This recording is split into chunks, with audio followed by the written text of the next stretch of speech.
met him.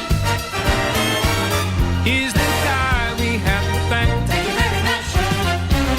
Show your love for Mr. Matcham. It means that much. Come and show your love for Mr. Matcham.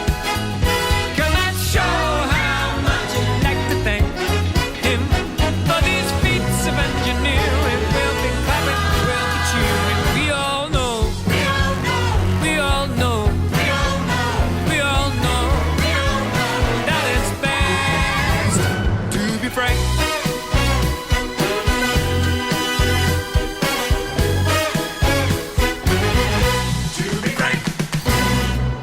Singer, pianist and songwriter Joe Stilgoe and Mr. Matcham. And Joe will be performing music from his new album at the London Hippodrome, a Frank Matcham theatre actually, on the 15th of next month, before going off on tour in the autumn.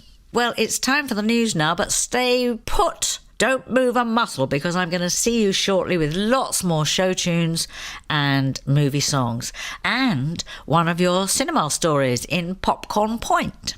This is Radio 2 on the BBC Sounds app, on your smart speaker, and on 88 to 91 FM.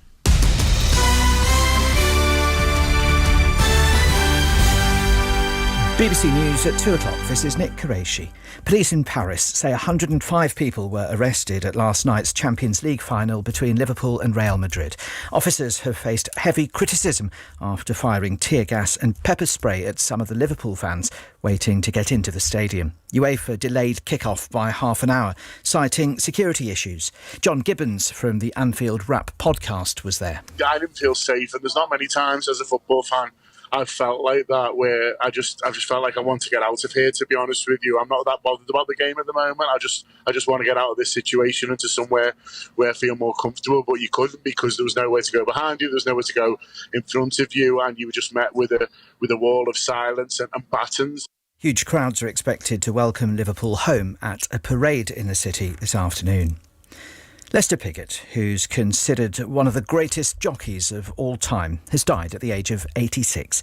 He rode nearly 5,000 winners and won the Derby a record-breaking 9 times. Away from the racecourse, he served time in prison after being found guilty of tax evasion. The 4-time Derby winner, Willie Carson, competed against Lester Piggott for 30 years. We all regarded him as God. We regarded him as a genius, because he was so good at getting the best out of horses and doing it in a manner that hadn't been done before. Don't forget, he rode his first winner at 12 years of age. The Cabinet Minister Brandon Lewis has insisted that Sue Gray would not have published her investigation into lockdown parties at Downing Street if she wasn't comfortable. The Sunday Times has claimed the senior civil servant was lobbied by Boris Johnson's Chief of Staff to make edits to the document before it was released on Wednesday. A senior official in eastern Ukraine has accused Russia of systematically destroying the city of Severodonetsk and its people.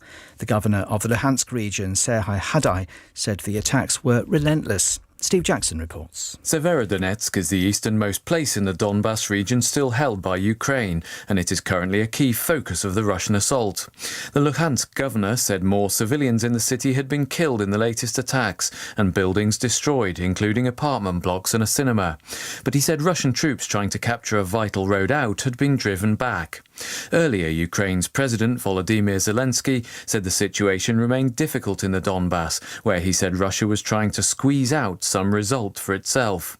President Biden's on his way to Texas, where he'll meet the families of those killed in America's latest mass shooting. 19 children and 2 teachers were shot dead at a school in Uvalde on Tuesday by an 18-year-old. And the government has announced that members of the Royal Air Force and Royal Navy will help keep fans safe at the FIFA World Cup in Qatar. They'll work to counter terrorism and other threats to the tournament, which starts in November. BBC News, it's 3 minutes past 2. BBC Radio 2. And let's get you up to date with the travel this Sunday. Here's Orna.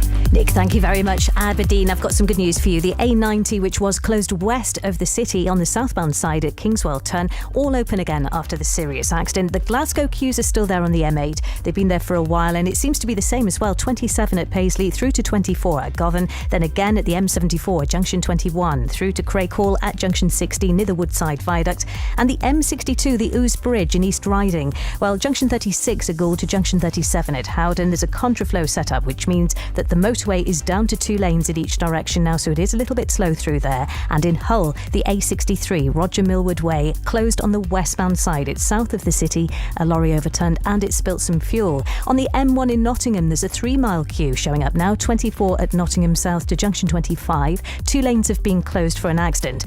And in Cambridge, weekend closure of the M11, slightly different, northbound and southbound. So your northbound side, it's 12 through to junction 14 at Girton from Cambridge. And then southbound, it seems to be from 10 at Duxford to 9 at Saffron Walden.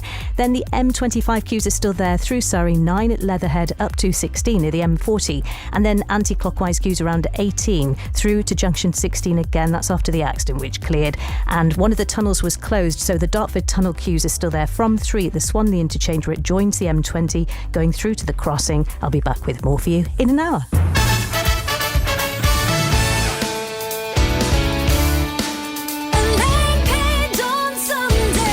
Listen live on the BBC Sounds app.